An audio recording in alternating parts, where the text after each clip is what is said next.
তৃণমূলের মানুষ মনোনয়ন পাওয়ার পরে তৃণমূলের মানুষ আজকে উজ্জীবিত, আনন্দিত, উল্লাসিত। ভোট দিতে পারি নাই, তবে এখন যেহেতু সুযোগ পেয়েছি, ইনশাল্লাহ দানের শীষ যার হাতে আছে আমরা দানের শীষকে বিজয়ী করবো। আমাদের নেতা আনিসুল হক সাহেবরে আমরা দল নির্বিশেষে আনিসুল ভাইয়েরকে সুনামগঞ্জ এক আসনে কীভাবে জয় করব, এটা তৃণমূলে আপনি দেখেন প্রতিদিন সকাল সন্ধ্যার সময়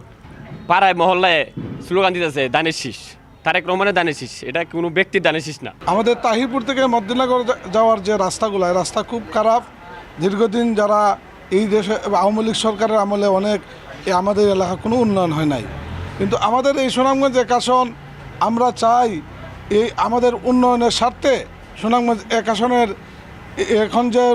সংসদ সদস্য হিসাবে মনোনীত করছেন, আমার মনে হয় ওনাকে যদি আমরা এই দানের শীষের প্রতীকে সুনামগঞ্জ এক আসনের জনগণ নির্বাচিত করতে পারি, সুনামগঞ্জ এক আসনের